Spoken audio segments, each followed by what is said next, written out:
notre société, nous sommes pris dans un piège abscon qui est l'utilisation de la voiture.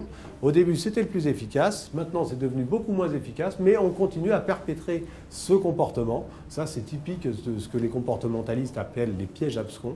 On continue, sans même le remettre en question. D'où l'idée de faire des moments où on s'arrête, stop, et on dit, voyons, cette option que j'ai choisie qui est de venir en voiture, c'était la meilleure il y a 5 ans, il y a 10 ans, est-ce que c'est toujours la meilleure? En fait, j'ai plus l'impression par rapport à la voiture que, de toute façon, maintenant, il y a toute une industrie et qu'ils sont là et qu'il faut acheter des voitures et que si on n'achète pas des voitures, il y a des gens au chômage et c'est la crise, alors on fait des primes, il faut acheter des voitures. Genre, en fait, limite, maintenant, on commence à acheter des voitures pour sauver l'économie, quoi.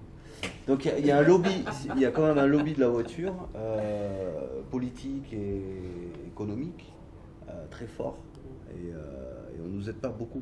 Enfin, des pubs pour des vélos, il n'y en a pas. Ça peut être quelque chose d'important de rentrer dans une belle voiture parce qu'on rentre dans un personnage. Rentrer sur un vélo, pendant longtemps, ça a été associé à celui qui n'avait pas les moyens de s'acheter sa voiture. Après, et c'est en train de changer. Ce piège abscon de l'utilisation quasi exclusive de la voiture, ce piège est en train de se lézarder.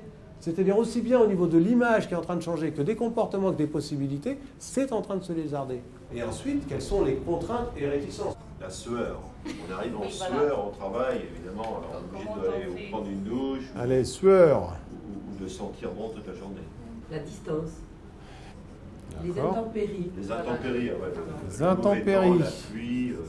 Les contraintes familiales, hein, ceux qui doivent récupérer les enfants, aller faire les courses, aller chercher la pizza, le pressing. Là, il faut les sacoches. Les enfants à déposer. Même entre midi et 2, tu as raison, tu veux sortir déjeuner, tu peux plus sortir. Absolument. Commençons par les jours où tu n'as pas ce besoin-là. Commence par 2 fois par semaine à venir à vélo. Pour les courses, c'est pareil. Pour les courses, on s'organise. 1 fois par semaine, on prend la voiture, on remplit le caddie, on le met dans la voiture, et ça veut dire qu'il reste 4 jours dans la semaine où on peut venir à vélo. Déjà, parce que la réalité, c'est ça, c'est qu'on commence par 1 fois. C'est la politique des petits pas. Je ne vais pas laisser tomber le cabriolet, mais j'avoue que Hervé est très convaincant. Il est tellement passionné que c'est vrai, il nous donne envie vraiment d'essayer.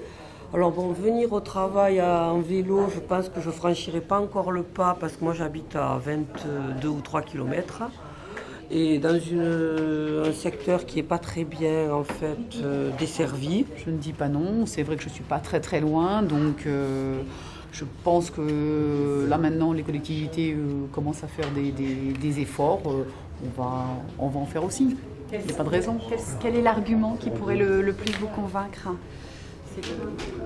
Un petit peu plus de sécurité, oui, déjà dans un premier temps, et puis bon, c'est vrai que peut-être l'achat d'un vélo électrique pour moi serait une bonne idée.